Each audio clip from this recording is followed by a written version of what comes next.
Hey everyone, good morning. Happy Tuesday. I'm Belinda, and welcome to our Just Be Yoga home yoga practice live.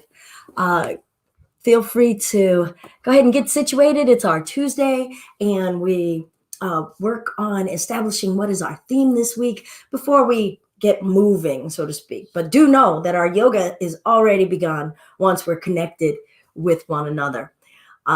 So welcome. Just Be Yoga has been offering donation-based yoga, Tai Chi, meditation, wellness, and wholeness practices for 10 years, and we hope to be able to continue to do so with you for as much time in the future as the universe wants to happen. Good morning. Good morning, Paul and Joanna. Great to see you all. So if you're new to home yoga practice, this is a program where we get to develop our personal practice of yoga. And I give it a little bit of structure. Feel free to go. Hi, Paul. It's great that you're interacting. Paul is asking, are we going to work on any inversion? Good morning, Claudia. Paul, I'm going to put a bookmark on that and come right back to you. The plans that we work on with our personal development of our yoga practice develops first a yoga plan. Second, the amount of time that we're going to commit to being able to practice it. Third, how do we observe it? Maybe we journal, however it is that you're going to observe what occurred, and so that you can start to see any sort of progression or development. And then lastly, guidance. Where are you seeking your guidance, information-wise, book-wise, teacher-wise? So that's what we do in this program. On Tuesdays, we set the theme for the week. And this week, the theme is going to be Svadyaya. Svadyaya is self-study or study of sacred text. Self-study as a limb, as one of the aspects of the niyamas, the second limb of yoga, helps us stay on the path of this connection. What am I doing? Why am I doing this thing? And studying ourselves is a huge part of developing self-awareness and self-consciousness. So think about this now, even as to how do we respond? How do we react when we think about the word study?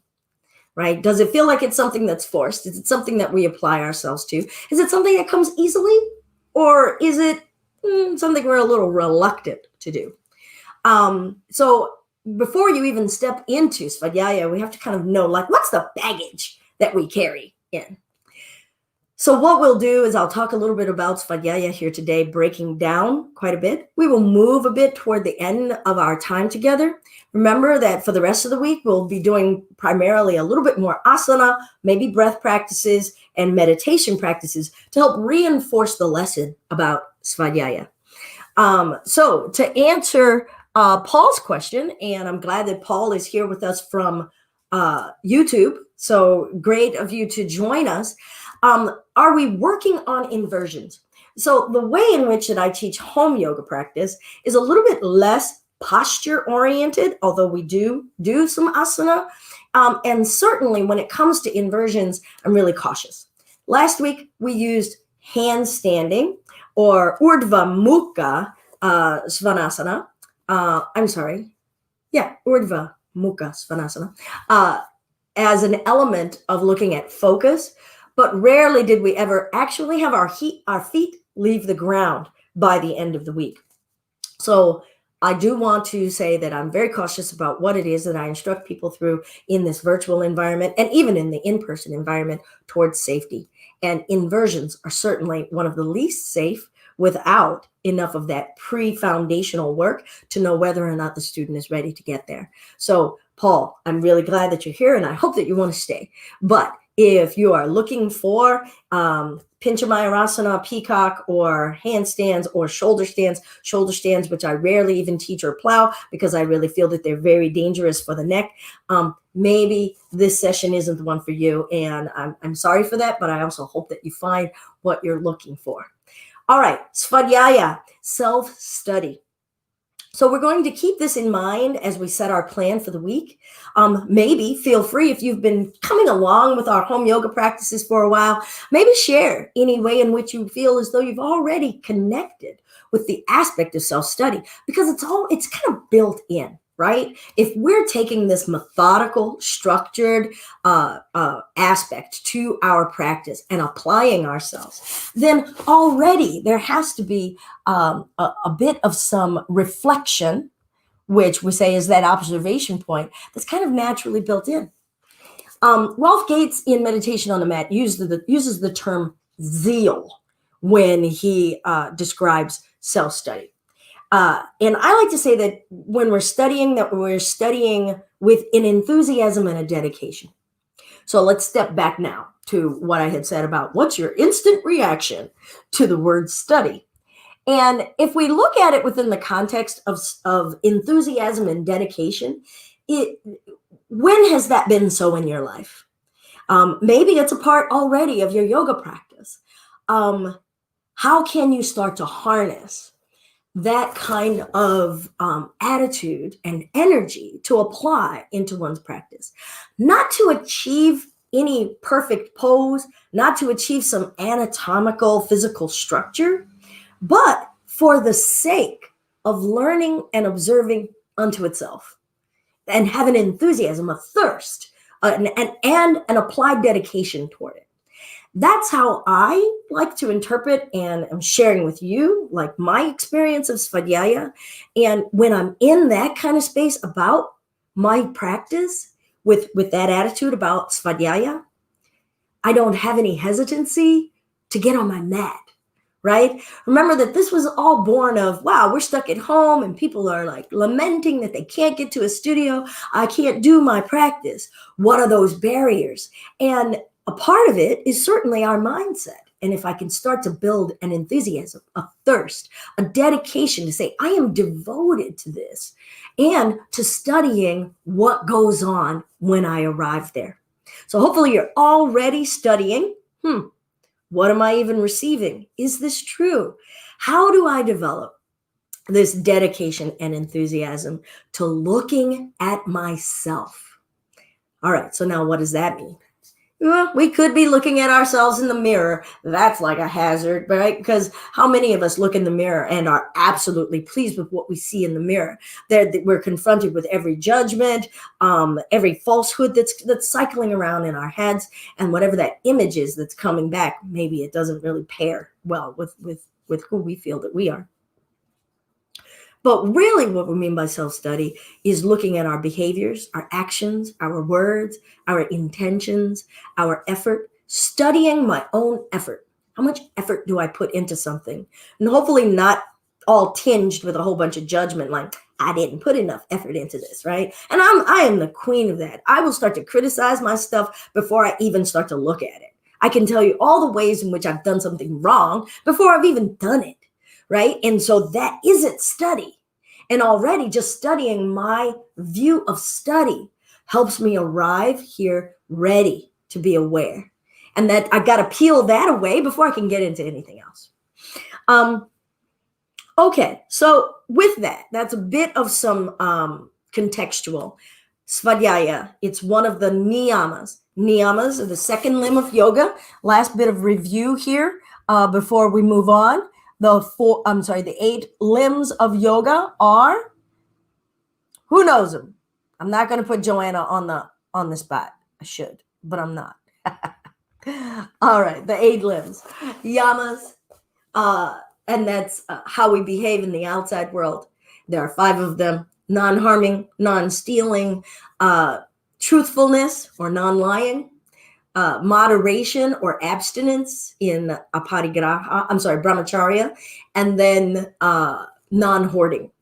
The second limb of yoga, remember we got to be practicing all the limbs to make a tree. The niyamas, how we behave with ourselves, how we treat ourselves, our internal landscape. You might have heard me refer to my internal landscape all the time. So purity and cleanliness. How am I cleaning my insides? Not even just my physicality, but my mental thinking. I got to scrub that out all the time. All kinds of gunk up in there. And then devotion or dedication, tapas.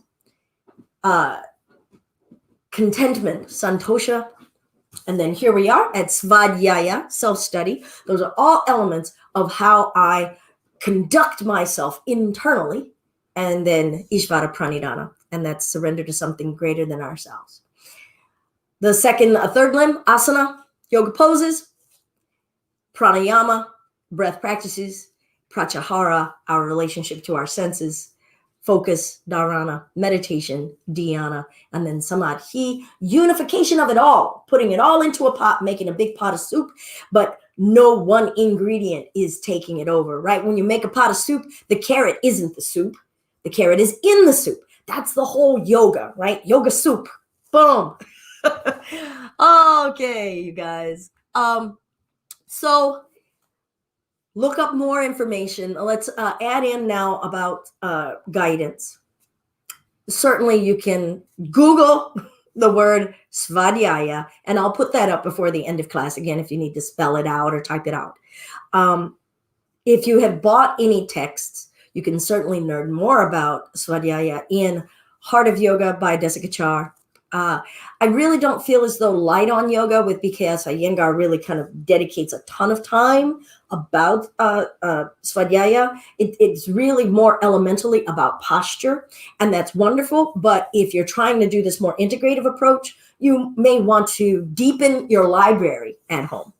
Another book I really greatly recommend is Deeper Dimensions of Yoga. And that's going to give you small chapters, so it's really digestible. I like stuff that I can kind of pop in and out without having to read the book sequentially because, attention span, squirrel mind. But you're going to find some really wonderful chapters about study and about the nature of study and how do we harness it, what gets in the way of it. And study itself is going to really serve us well as we get onto our mat. It helps us remember, why are we here? We're not here just to get a stretch. And if you are, that's awesome. But understand that within that stretch, you're going to get to study the elements of the fibers of your tissues. What's going on? Hopefully you're able to pay attention and study the warning signs in the muscles that are starting to say, hey, stop. Or, ooh, I think I could do more today. Study helps teach us respect, helps teach us patience, helps teach us so much about the rest of the limbs. Because if we're not being aware and alert to kind of getting the lens to be nice and clear so we can see, we might end up going in the wrong direction for too long. And looping back, that's a part of the journey. But if we could keep going, whatever is progression, let's keep going in that direction. All right, everyone. We're going to get going with our check-in. So we're going to start in a seated position. Please, you all know that I was looking at my notes. Yeah, I write notes for you guys. Please feel free. Chime in if there's something that you wish to share. Anything you have to say about study or self-study from what I've just said. You know that I'm always going to keep drumming on we are interactive here. So let's use that interactivity. If there's something that you're like, meh, why do I have to? That's a great thing to kind of get going. But I don't know because I'm sitting in a room talking to a camera. No, I know that we have linked arms together. But please, I'm looking forward to having some feedback and some banter back and forth about self-study and our approach to study. Or is this a new way of thinking before we step into our movement and our breath and our senses? All right, let's find a comfortable way of sitting. You don't have to be sitting cross-legged. Take ownership of how you're feeling in your body. And you could be sitting with your legs out in front of you. And actually, I'm going to go ahead and use some support for my back today and model that because that'll be nice. I did some real aggressive physical movement this weekend. And so it's really nice to have that support.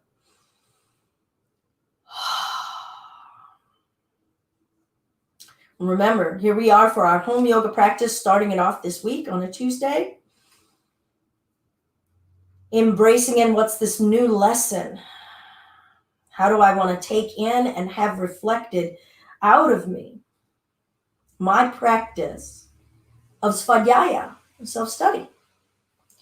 All right, Now, I don't have long distance eyeballs, so I'm going to come up here. Oh, hi, Kara. Great, great. Yeah, I pulled that out of the basement, the banner. So when we arrive on our mat, whatever is our surface, maybe it's a blanket, maybe it's an actual yoga mat, some manufacturer made. I would love to see it if someone is making their own yoga mat. That'd be cool. Arriving to connect with our awareness, our consciousness.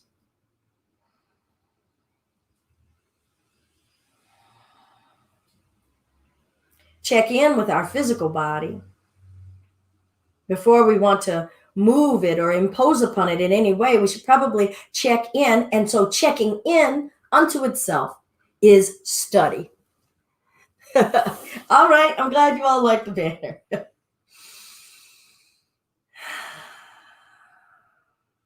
So let's study. What does that mean? How is my ankle? How's my other ankle? If you got 3 ankles, check in on the 3rd one. How are my organs? How are my joints? What does studying how I am feel? How do I do that? So let your mind scan through different areas of the body and check in with those areas. Maybe just inquiring, how are you?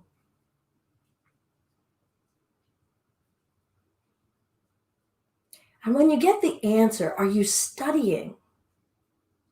Are you criticizing, judging, doubting? Are we listening at all?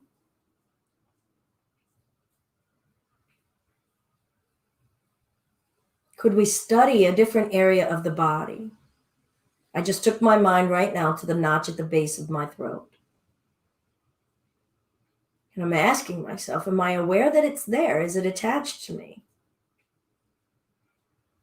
And then I get to study logical mind. Logical mind goes, well, yeah, it's a part of your body, so you're alive, so it must still be there. And I say, well, was that study or is that my logical mind bossing me around? And even just the observation of that process is an aspect of study. To go, oh, that's what my mind does. Oops, let me go back to body. I was checking in on my body. Yay, Ansel. So for everyone here, I get to share. I've been studying my tendency to abandon or forget my intentions at the end of each week, rather than honestly reflecting on the process and difficulties of practicing them throughout the week. Wow, wonderful to study that letting go, right? That non-sticking. I guess that would be actually a reflection on tapas and discipline and devotion, to stick with it.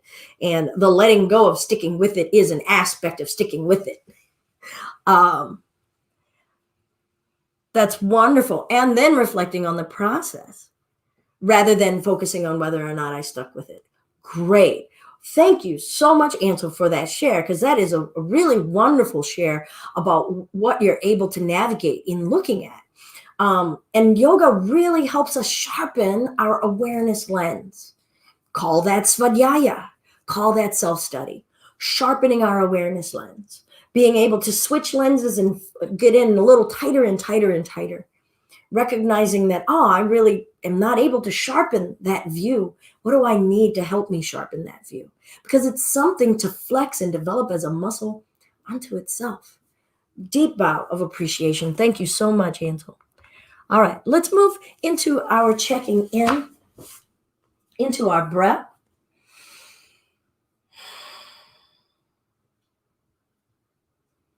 Applying that same thought process, that intention. And maybe let's look at this as an intention rather than a thought process. Our minds are a busy place to be. So adding new thoughts for it to do might not be in our best interest. So feel your intention of being present with your breath and observe what you observe.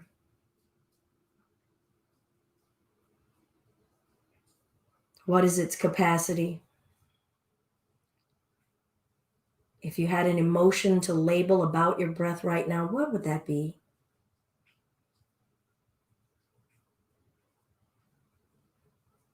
Study your breath. Because studying our breath is studying ourselves. Because our breath is energy and it carries all of the energy of our being, our sustenance.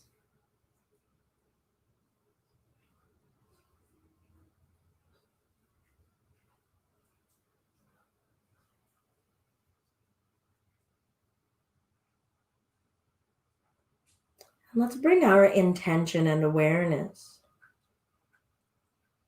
into our inner wisdom, intuition. What's the thing that we know that we just haven't been allowing ourselves to live? That inner wisdom. It's yours. It's deeply personal. Everything about yoga is deeply personal.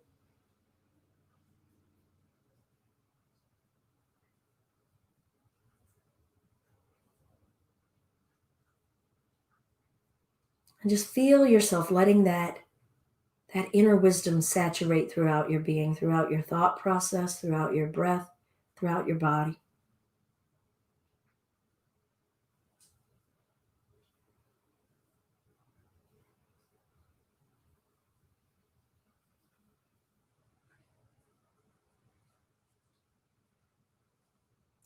All right, we're going to get ready to do some asana today. Excuse me. I usually like to think about for myself, okay? So this is not an assignment, but I would always like us to think about what are the asanas that we're going to apply to this theme in our yoga practice plan this week, all right? And so for me in self-study, I'm going to allow myself to look at spaces that make me feel tight and bring together. So it's going to be involve a certain kind of bind, and I'll feel that out as we move. Also, a space of heat. And for me, this week, it's going to be a cross-legged chair pose, all right? You can choose a regular chair. Again, this doesn't mean that it has to be your posture. I'm just kind of transparently sharing what my yoga practice plan is going to be this week. And then a standing posture for self-study. I think I'm going to let that be a Natarajasana, and that's going to be it's called dancer pose.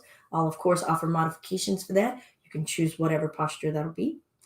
And lastly, for the other bit of study, I think I'm going to allow it to be fish. And so that's going to be a reclining space that's an open chest pose. And when we close out today, I'll see what happens and show different modifications for that. Again, this does not have to be a part of your yoga practice plan. Maybe take a moment now, pull out your notepad, think about, okay, what are the 4 postures that I want to assign myself for my self-study, that I'm going to be observing? Body, just as we did just now. My breath, just as we did right there. And then that inner wisdom, and observe, okay? Study, not criticism or judgment. Study, not aspiring or pushing or performance criticism. Yeah, study. All right, let's get started on a, why don't we start standing if you're joining? All right, I'm Belinda. This is our Just Be Yoga and Home Yoga Practice Live this week. And our practice this week is going to be focused around self-study. So I'll have us start in our mountain. Your feet don't have to be together. If you're new, I tend to will turn into a profile view as well as frontally now and again. So I hope that isn't confusing. I try to just offer different perspectives so that you can see different viewpoints. Let's come back into our check-in. Be in your feet. What is keeping you held upright? Bringing that element of study already. How much of the surface of your feet can you be aware of? Notice any tensions, any discomfort, and before changing anything, observe it. Bringing that lens of study into discomfort. We need to know it before we should shift it and change it. Yoga is a great tool and a great practice for helping us study our relationship with discomfort and deepen our relationship with discomfort. And please hear those words, right? I'm not saying I want to dive in and be uncomfortable, right? This isn't a masochistic experience, but we are often more reactive to things and we really don't know what we're reacting to. So apply that study to the areas of discomfort. Don't just seek comfort. What's lifting in the chest? What is the state of our shoulders? Study where you notice ease. Study where you notice steadiness. If there is a sway, what is the nature of that sway? Let's feel our breath. And then study your inner wisdom. What is that? What is your wisdom telling you right now? Maybe your response comes back, I don't know. And that's cool, but let's bring that honesty, right? That satya onto our palette, onto our mat.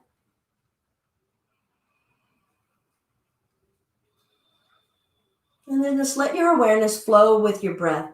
Follow your breath going in the body, noticing where it goes, following your breath when it goes out of the body. And let's see if we can build that awareness of the physical body and the breath.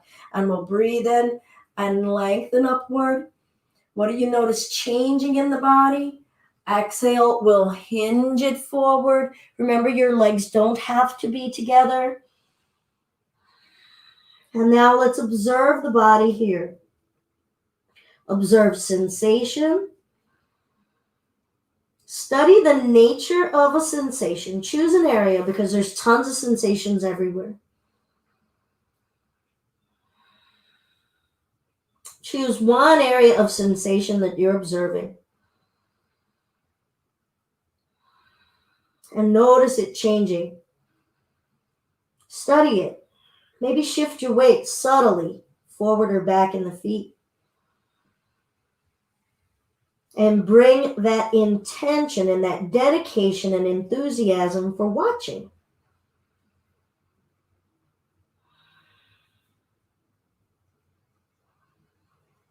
Then let's roll the spine up and observe. Now, one of the things that I noticed as I'm coming up is that I always notice the same areas. And once we develop a practice, that can be a hazard because we're like, oh, I know what this is going to feel like. And so then I'm applying my remembered feeling into where I am in the body right now, and I'm not really here. So I'm going to do a repeat on that. And so I'm just going to task myself with trying to study a different region of my spine as I roll up. All right. So I'm going to breathe in.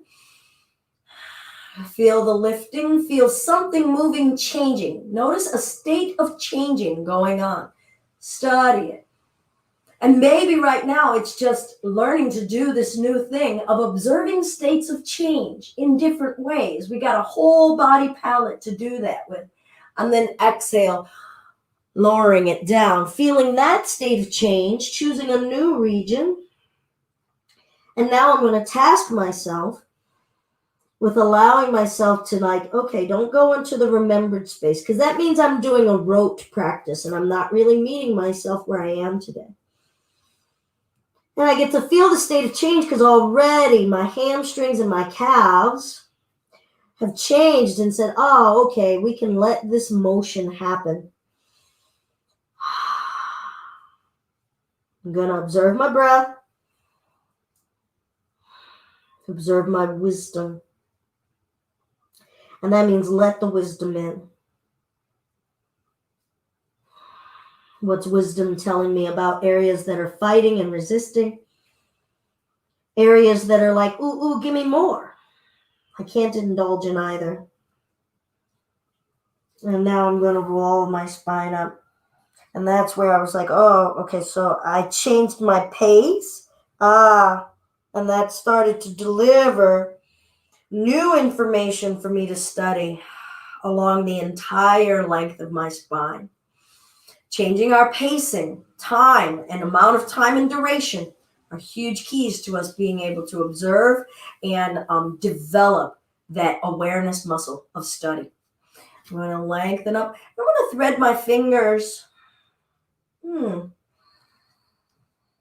Shoulders down, bringing my study into the fingers themselves. Because ironically, I don't really tend to spend a ton of time into feeling that. I tend to really feel my shoulders. So I'm going to bring my intention into studying in between the bones of my hands. I'm not saying that's where you need to be, but maybe there's a real finite, a really defined area that you want to bring your attention to and just observe what's going on. I'm going to invite us into a twist. You choose the direction. I'm not going to say where to twist from. I'm not going to say what muscles to use. And now just start to develop. Notice what you're noticing. Study. Maybe apply a little extra energy or a little less energy. If you need a scientific kind of reference, just use this as a hypothesis and then test it and then change the hypothesis and then test it. All right, we're observing body. We're observing breath, observing wisdom.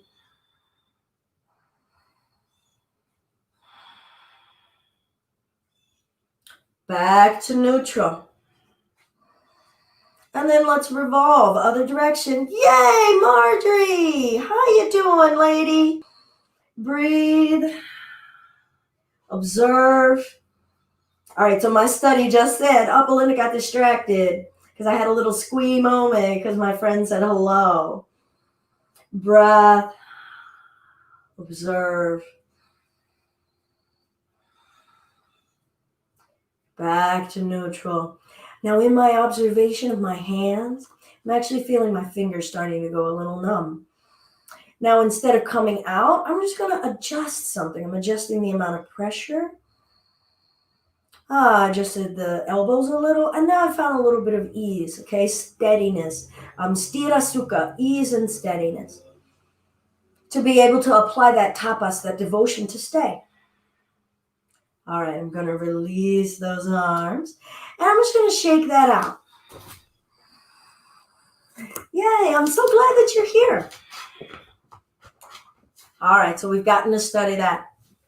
Let's come on into our chair. I'm going to turn sideways. I've got my feet together.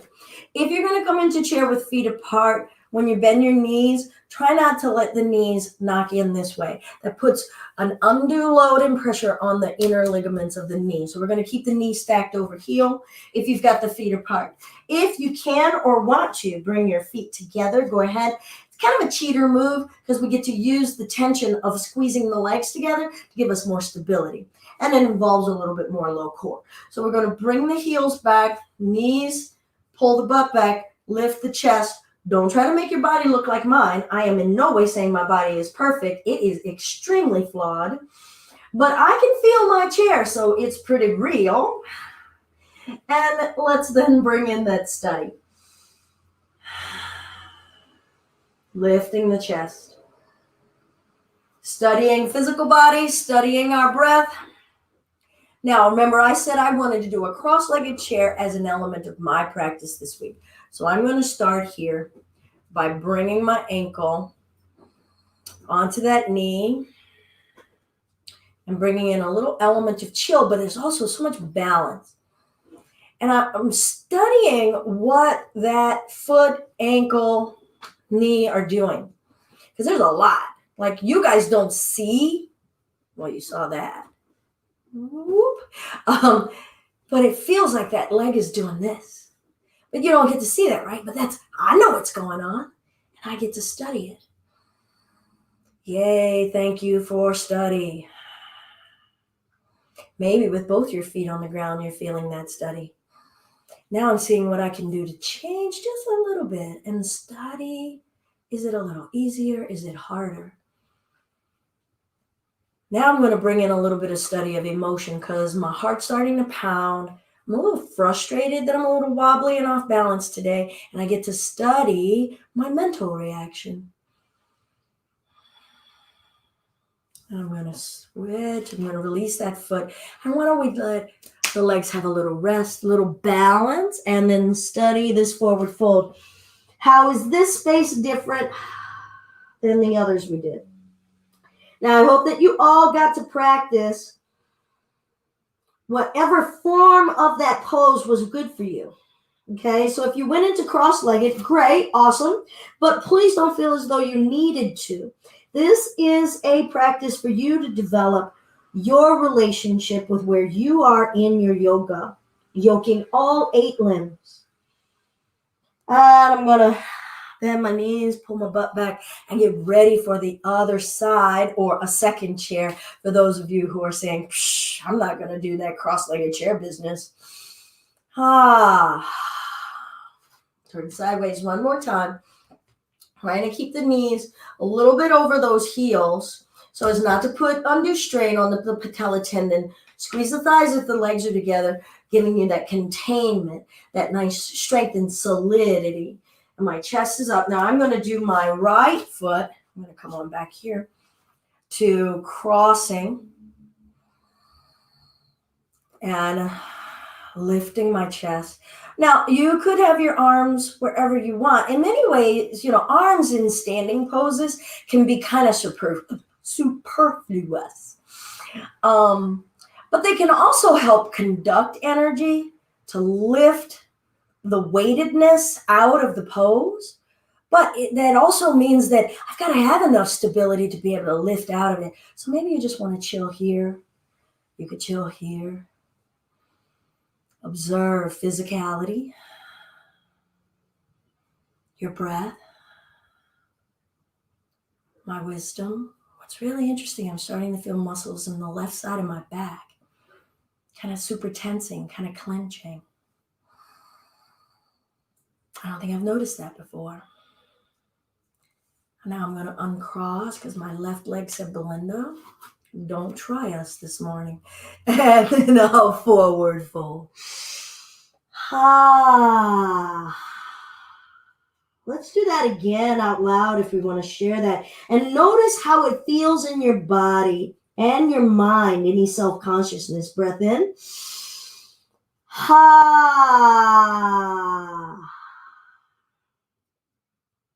Good. Now let's get a little bit of heat built and move the body a little bit more with a sun salutation. So we're going to breathe in and lift the chest up. Your hands could be resting on your shins or your knees. Your knees could be bent. Feel where we are. This is an infamous drive-by posture in vinyasa practices. If you're a vinyasa practicer, meaning a flow practicer, do a lot of really fast yoga, this is a drive-by. We don't hang out here to get to really observe.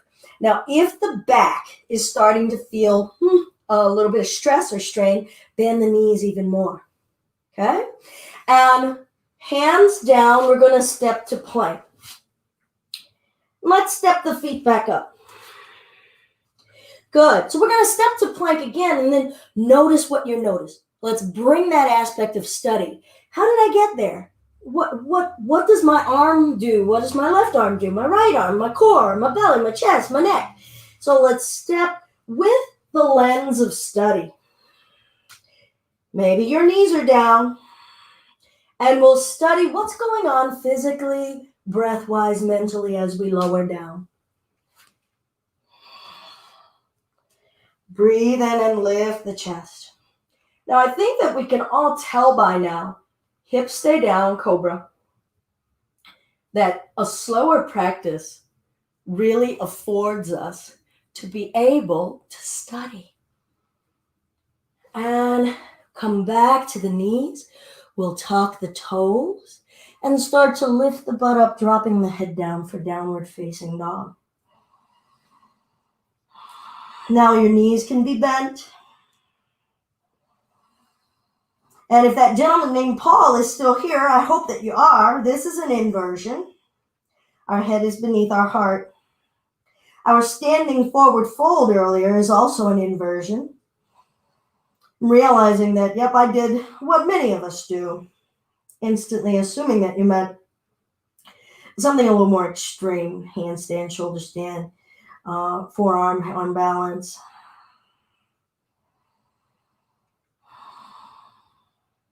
All right, we're going to step up to the top of the mat. Breathe in and lift the chest, finding that half flat back. Forward fold. Coming all the way up to standing and reaching.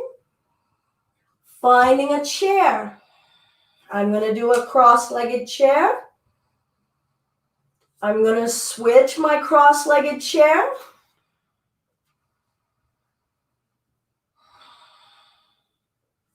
I'm going to come back to the chair and then forward fold. Maybe put a block down in front of you if you want something to hold on to, or a chair. We're going to step the left foot back.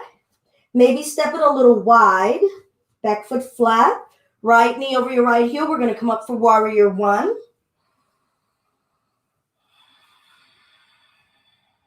Study what's going on in that back foot. Are you rolling into the arch of that foot, or are you applying even pressure in the sole of the foot? Or are we excessively dumping? Are we doing something imbalanced in that foot? What about the right foot? Study, scan all the way up. Is there ease and steadiness, or is there stress? What are we learning about the capacity of breath and the ease that our breath can deliver to us? And our wisdom. What's our inner wisdom saying? Hands down, stepping that back leg up and switching it out, stepping the right foot back. Find your stability before rising up.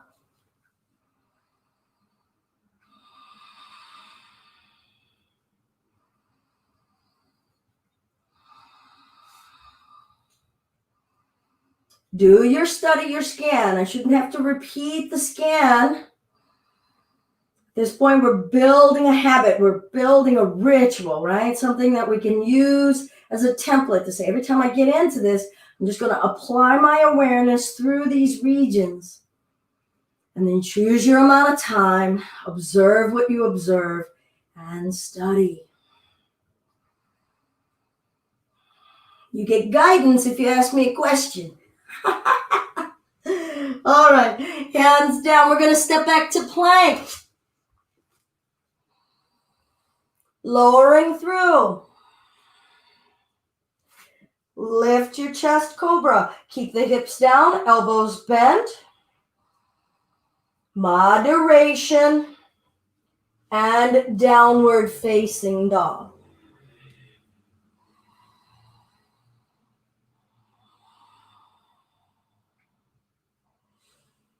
Let's make our way up to the top of the mat. And roll our spine up to standing.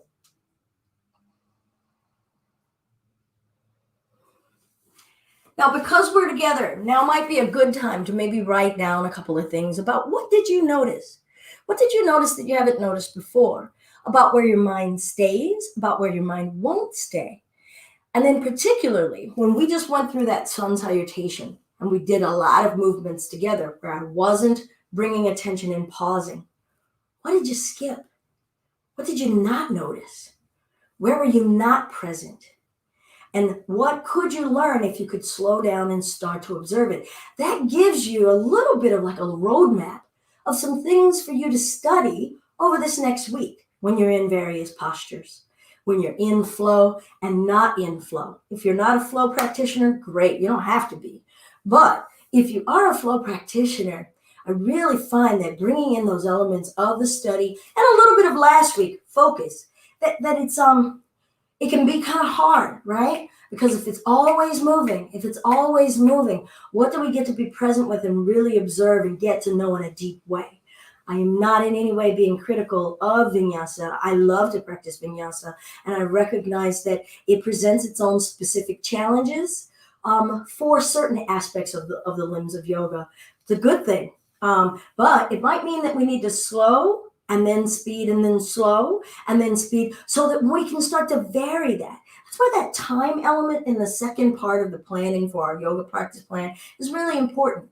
Adding in that variation of duration and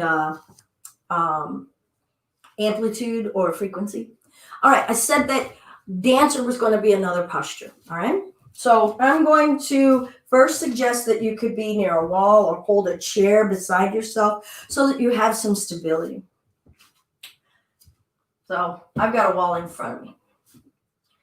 And I'm going to bend my leg and find this foot. Now, that may not be a space for all of us. You might want to use I had a strap. I'm going to blame my cat. I had a strap. So imagine I have a strap in my hand. But you could put that on that ankle and be pulling that up that way if you can't reach that ankle. So you could loop it and pull it and aim the knee downward.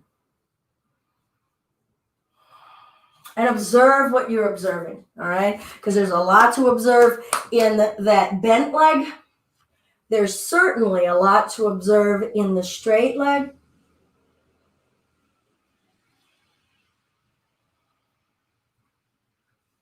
Now, if you soften as many muscles as you can to start, it really allows study a little bit rather than strain. And then study the process of trying to soften.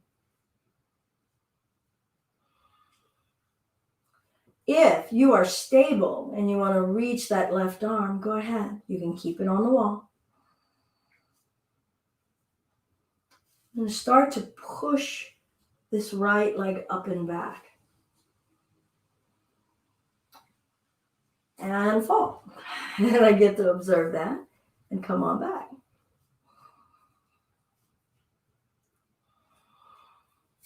My physicality, and I'll explain a little bit of what's going on here. I was feeling a twinge in my left hip and buttock when I was pushing this right leg back. And when I tried to adjust that for ease, that's what started to knock me off. I was going too far to the right. And then observe and study how you come back to the earth. And then I'm going to shake that left leg out. All right. Natarajasana. It actually was the inspiration for the first logo of Just Be Yoga. All right, we're going to do the other leg. I'm going to change here. Natarajasana. I'm going to bend this leg. Find that. Remember, asana means pose. So Nataraja, sorry. I think that was a dancing goddess, thus the name dancer. Choose your stability. Maybe stay a hold here. Maybe you reach upward. Maybe you don't. Study even making the choice. Study the choice-making process. How did I make that choice? I'll press up and back.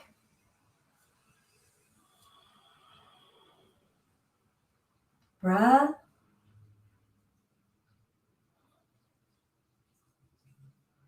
Now, because I'm so right dominant, that right leg is like, meh, that's fine. So I can start to apply a little bit more energy and study the application of that energy. I'm going to study a change of it. Now I'm just going to observe the change as I come down to standing.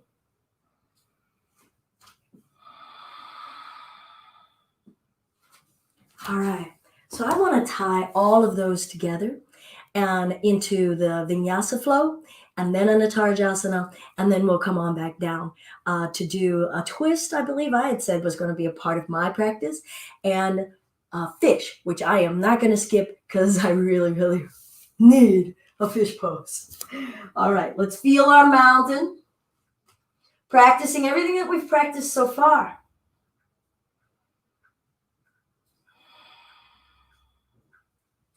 Breathe in as we lengthen upward. Feel the states of change as you forward fold. Feel your execution of change.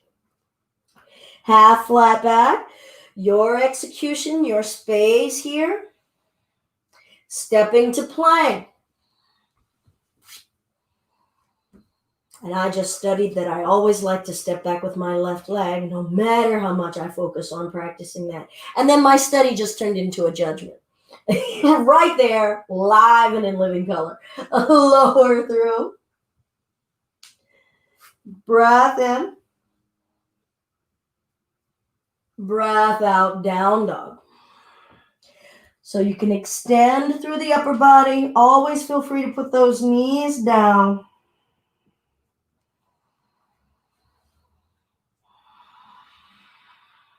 Traveling our way up to the top of the mat. Take as many steps as you need. Study even your preconceived notions. Chair. Cross-legged or no.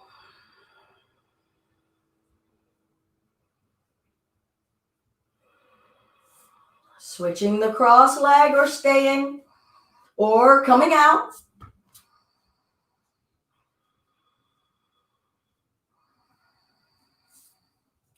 And forward fold. Vary your pacing and your duration. Stepping the left leg back, back foot flat. Study how your body brings itself upright.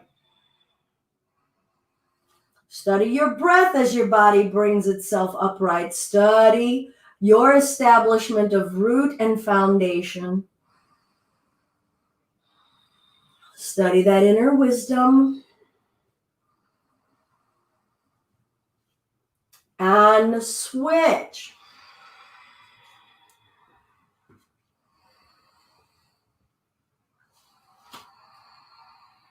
Now, sometimes when we're staying in a hyper study space, you can assign yourself for the whole practice. Maybe study one region of the body. You could study your pelvis and groin muscles for the whole duration of your practice. You could study your neck muscles. Doesn't mean that you don't move anything else. You're just studying. What are they doing? Are they at ease? Do they have to be active now? Do they not have to be active? Stepping back to plank. Lower. Cobra. Now, if you have an up dog as your practice and you want to practice it, bringing the tops of the feet down, hips forward, chest up, shoulders back.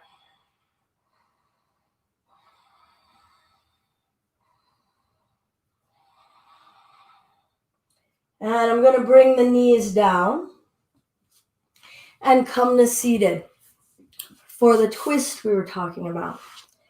And for the twist, I'm going to do mermaid. So I'm going to have my left leg bent, my right knee close to that foot.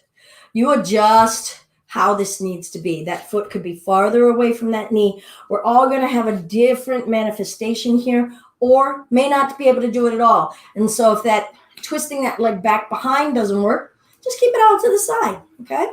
So we're going to twist.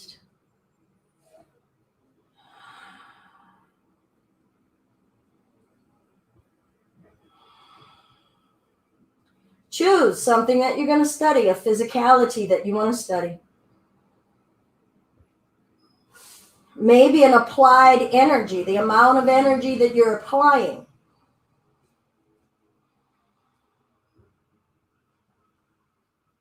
Of course, the breath.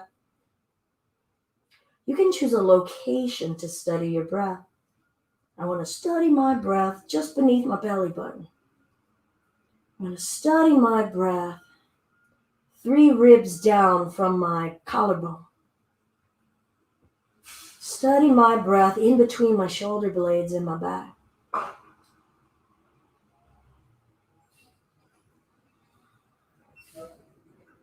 How about that wisdom?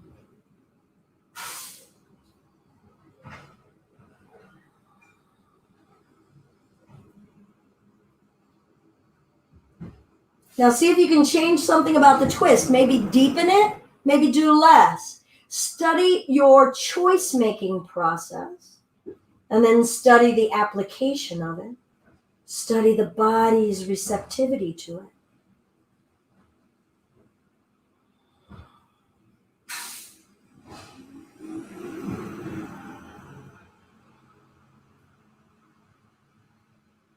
I'm studying my distraction that the trash man just came and he's leaving.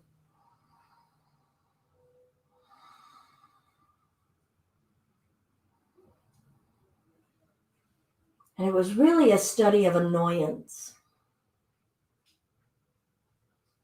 Now release, but observe what's going on physically as you release out of the twist. And I'm going to switch.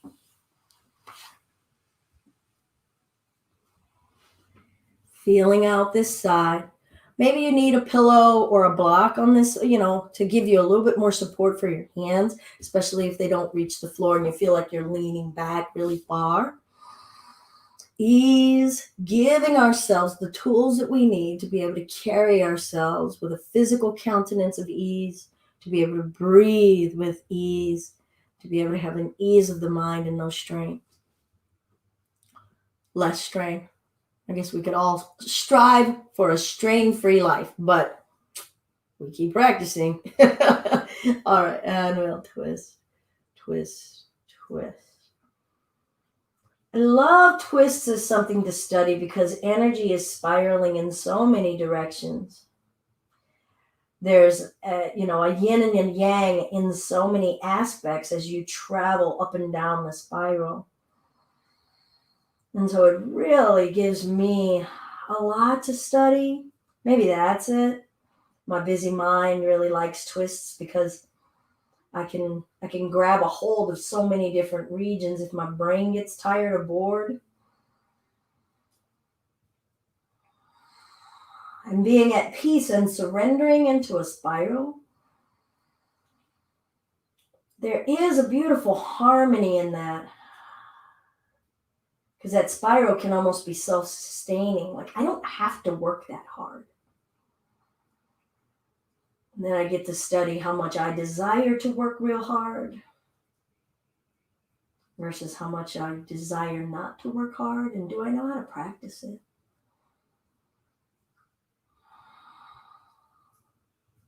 Change something, maybe apply a little bit more twist, a little less. Maybe adjust your hips. Maybe bring your attention to your feet. And just peppering with a few notions to give you ideas to explore. Now study right now any area that you would say is at ease. What are those qualities? Are you even having a hard time finding a spot you would say is at ease?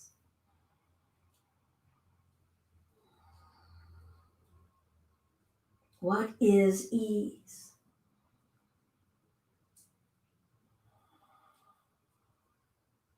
Observe it here.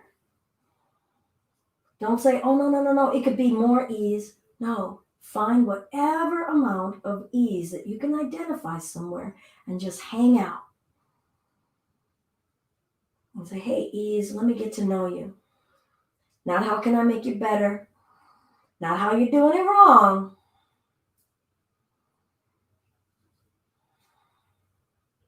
Woo! And gently come out. All right, so that was a mermaid as a twist. Just because of time, I'm going to move on to the fish posture as another posture, kind of talking out ways in which to apply some Svadyaya. Do know that at your home practice, when you're going through these poses, you don't have to have that much of a busy mind to it, okay? You can just spend your time with it and just have one intention. You can know that you're studying without having to coach yourself through the act of studying. So let's just use this time together as offerings of different techniques and ways that we can grab onto. Ooh, I could do it that way. Or, ooh, I don't know if I've ever thought about it that way. That's all. All right. Doesn't mean do it just like this in this video. All right. I hope that the video is helpful. But in the end of the day, I would love all of you to be doing this without anything on. Okay. Doing it on your own.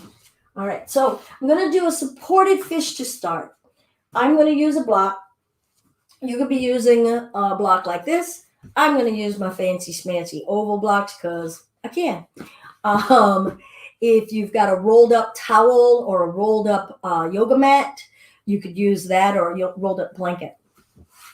I'm going to turn with my back to you so you can see this. And I'll use this block to start. So I'm going to bring this block up. Okay, so I'm short. So this is a short torso, but this is in my upper back. The top edge of this kind of flush with the top edge of my shoulders. That's where I'm going to place that. All right. I'm going to use this though. I'm going to bring that aligning with the center of my spine. And I'm going to lay down and I'm going to take my time. I'm even just studying my weight starting to conform around the block and letting my head come down.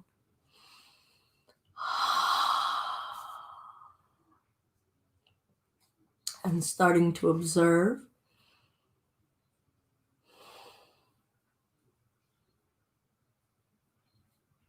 Now, what's beautiful about this is that we can really become more aware of really fine, detailed points in the body, like specific vertebrae in the spine, specific areas in the front of the chest.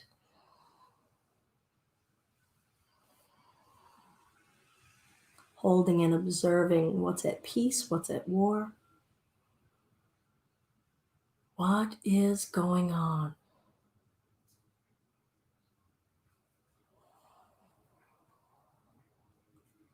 Now focus and observe your breath. Let the breath conform around this shape and study how it behaves.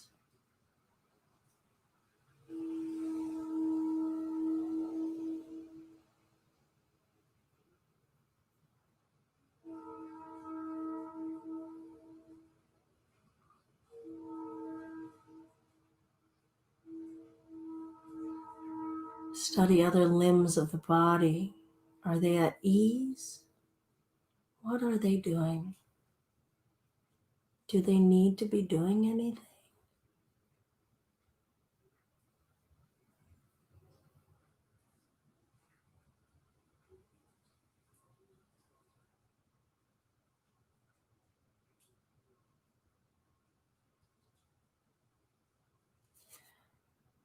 I'm going to bring my forearms to the mat alongside my body. I'm going to push down through the forearms and ease my chest back upright. And I'm going to remove the block. Now, please feel free to keep the block. But I'm also going to do Marichyasana. That's this posture, fish pose, unsupported. All right? So I'm going to bring my forearms down alongside me, forearms pressing down, palms down. I'm trying to bring my attention right now to studying. I was kind of digging in with the elbows, and I really want to disperse all of the pressure through the whole surface of the forearm. Use as much surface in contact with the earth to draw support from. And ask the chest to thrust up. I'm just going to study. I get to study a lot more muscle action because just laying down on a block is pretty passive. This is not passive. And I love to study an aspect of how open can my heart be? How does an open heart feel in this shape with this energy exertion? Is my heart any less open and available? Now you can stay there, or you can start to tilt the neck up and over. And I'm going to walk my arms forward to lower the top of my head down, but my upper back is off the mat, arching upward. This may not be for you. You might want to be on that blog and study. I'm staying with the study about the availability of my heart and feeling, the embodiment of that intention. You could be on the physicality. What's going on in my hips, my low back? Wow, my tailbone really has to tilt back. Oh, my pelvis is doing a lot of work. What are you noticing through your physical scan? And then your breath scan. When you're done, because this is going to be short-lived, especially if this is new, we lift the head, tuck the chin down, and lay the spine down. And try to do as little adjustment as you can and just feel the body accepting emptiness.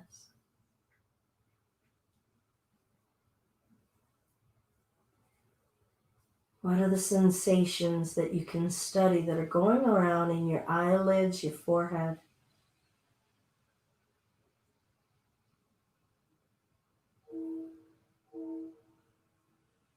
Maybe study, where do I go in yoga?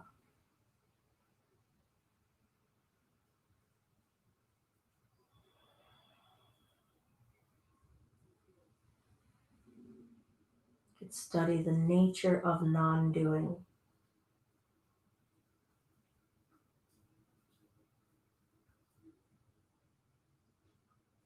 You could study your senses.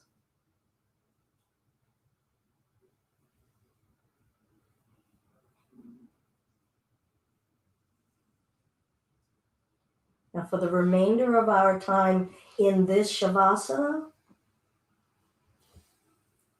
see if we can let our attention study the comings and goings of our mind.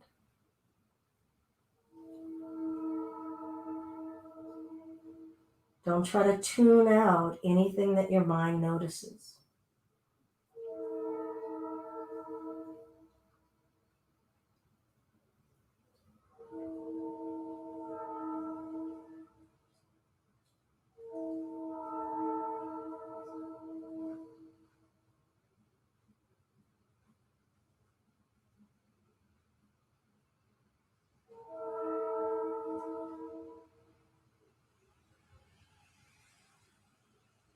If the mind is starting to go to sleep, can you study that?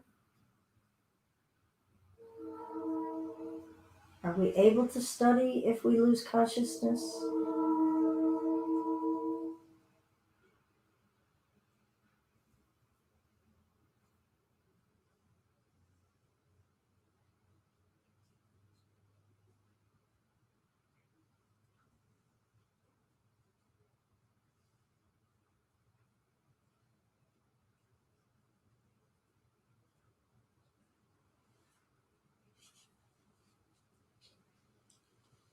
And then try to stay that keenly focused on your awareness and your study as you bring yourself upright.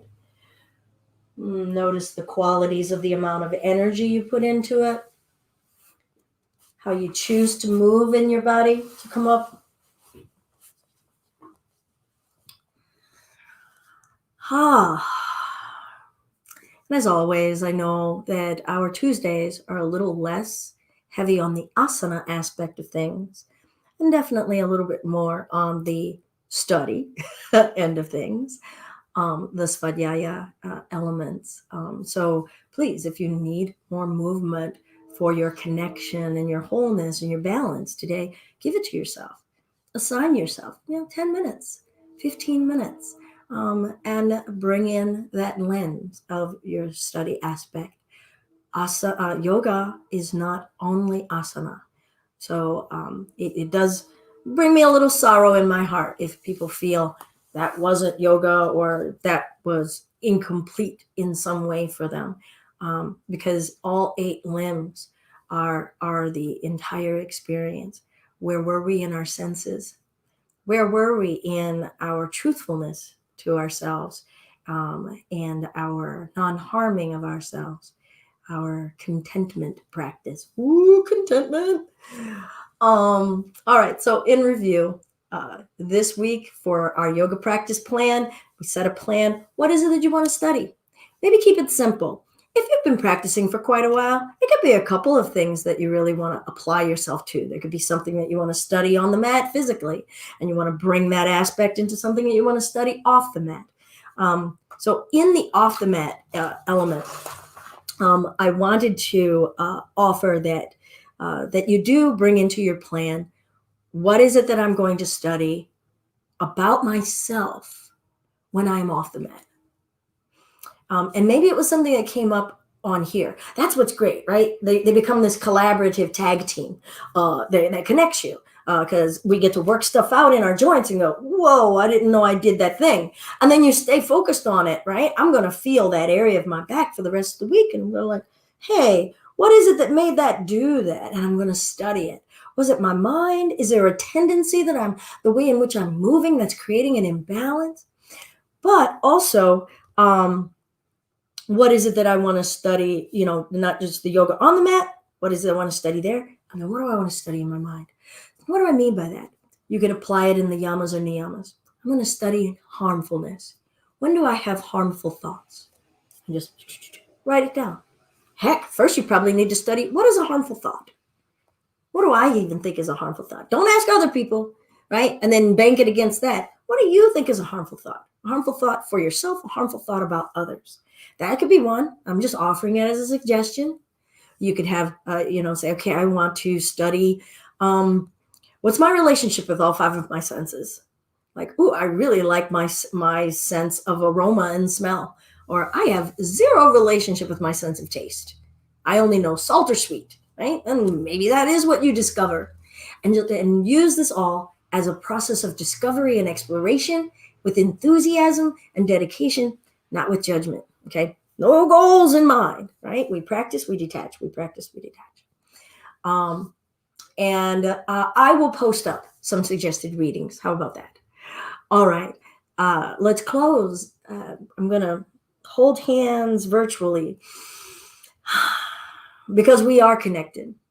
We're sharing thought and sharing ideas together. So we have already bridged this spatial divide, this physical spatial divide, if we believe that there is one. And embrace and hold and connect with one another. If we'd like to join for a single Om and connect in vibration, knowing that our sound waves will intermingle eventually. Deep breath in.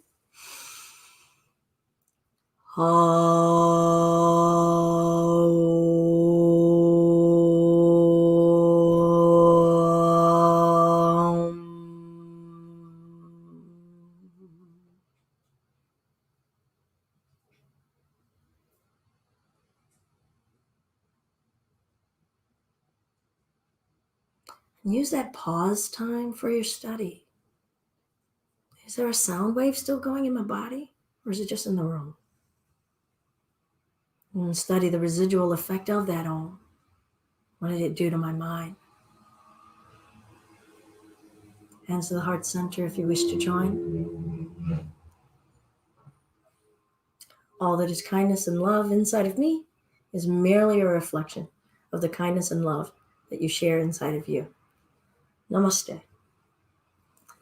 Deeply honored to be able to share my practice of the 8 limbs of yoga, maybe with some tinges of Taoism and Qigong practices in there, because I am the sum of all of my parts. Thank you. I'm Belinda, Just Be Yoga. This has been our home yoga practice. This week, the study is going to be study. Self-study, Svadyaya. We've been donation-based for 10 years. If it's in your heart or your pocket, please feel free to drop some coins into our bucket at paypal.me/justbeyoga. I'll stick around for a little bit. If anyone does have anything that they want to chat about or any questions, Ansel, I'm going to be studying what you shared about your study.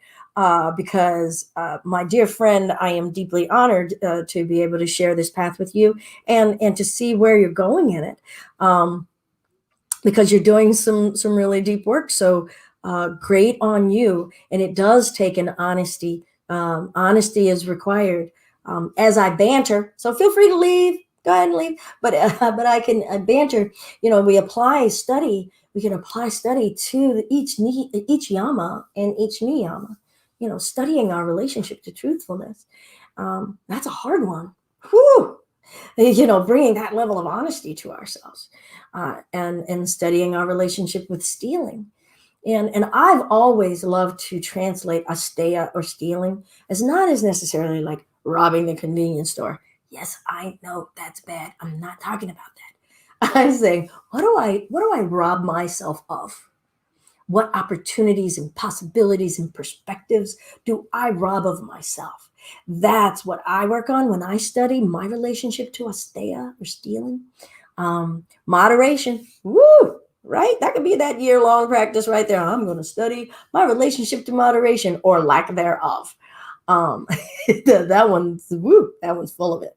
But so as you can see, right, they're all interrelated. Most of the yamas and niyamas do this little zigzag ping pong relationship with one another, and helping us continue to practice the enmeshment that is yoga, that interrelatedness, because it's yoking, unification, yoga. Abandoning giving up is a challenge in my life in many aspects, and yoga practice is helping me understand, study it. Thank you, Ansel. Yes. Letting go and surrender, right? Abandoning giving up. That is a muscle that we are not trained very often on how to flex or unflex. And Ansel, since you are also my brother in Tai Chi, right? That emptiness, that letting go, and being in the emptiness, and trusting that there is strength in non-doing. Whoa, what a leap of faith that is, right? And now we go to Ishvara Pranidhana, surrendering to something greater than ourselves, nothing but faith. Yes, giving up is a challenge, because it's almost like, we're ingrained into believing that if we apply ourselves more, then all of our goals will be achieved. Apply, right? Bang head into wall, bang head into wall, bang head into wall. Never absolutely thinking, number one, banging my head, I don't really want to do that. It really hurts. And it isn't helping me achieve the goal. Hell, is even the goal something that I want to do? Ooh, suddenly I no longer have a headache in the non-doing. Oh, thank you so much, Ansel, for sharing. If anyone else is still here, I see that we've got a couple of numbers up here. So if folks are still here, please, let's use the benefit of being able to be together and have some interaction about study. It could be about asana, what was going on for anyone in any of those postures, or what did we study as we started to move, and notice, like, how can we maintain that connection to study? Where were the drive-bys? Where were the drive-bys in your practice? That's often deeply revealing for me. I'm going to wait for just a few more moments. Oh, all right. Well, we do have a yin yoga practice tonight, the yin yoga 2XL on Zoom. If you're not in the yoga 2XL curvy yoga group, please request to join that group, and we will invite you in, and the Zoom is in there. I try to keep that as a safe space. And that's a really nice restorative space. Perfect practice for study. All right. Well, I am always deeply honored to be able to share this path with so many of you. Thank you. Thank you, Marjorie, Claudia, Ansel, and Kathy, and Kara, and Paul, Joanna. Thank you all so much. Have a wonderful day. Go forth, do great things.